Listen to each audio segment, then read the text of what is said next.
पुणे शहराला आज पावसाचा रेड अलर्ट देण्यात आलाय। मुठा नदीचं पात्र दोन्ही बाजूंनी भरून वाहत आहे। खबरदारी म्हणून नदीपात्रातील रस्ता वाहतुकीसाठी पूर्णपणे बंद करण्यात आलेला आहे।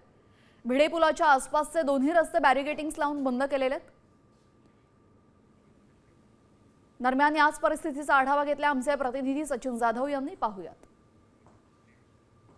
पुण्यासह आजूबाजूच्या परिसरात गेले 4 दिवसापासून मुसळधार पाऊस पडतोय। या मुसळधार पावसामुळे पुणे शहरातील वाहणारी मुळा आणि मुठा नदी सध्या भरून वाहत आहे। आपण पाहतोय की हा भिडे पूल आहे, गेले काही दिवसापासून हा बंदच आहे। मात्र दोन्ही बाजूची जी नदीपात्रातील वाहतूक आहे तीही आता वाहतूक पोलिसांनी बंद केलेली आहे।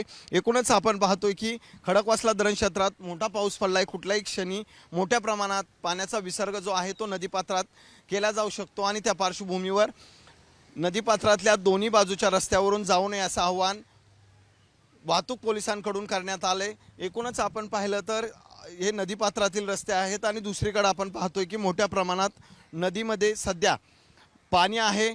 खडकवासला धरण क्षेत्रातील मोठ्या प्रमाणात खरं तर सध्या भरलेले आहेत आणि कुठल्याही क्षणी खडकवासला धरण क्षेत्रातूनही पाण्याचा विसर्ग केला जाऊ शकतो। त्या पार्श्वभूमीवर कुणीही नदीपात्रातील दोन्ही बाजूंची वाहतूक करू नये असं आवाहन वाहतूक पोलिसांकडून करण्यात आले। कॅमेरामन सुमित भोसलेसह सचिन जाधव, साम टीव्ही न्यूज, पुणे।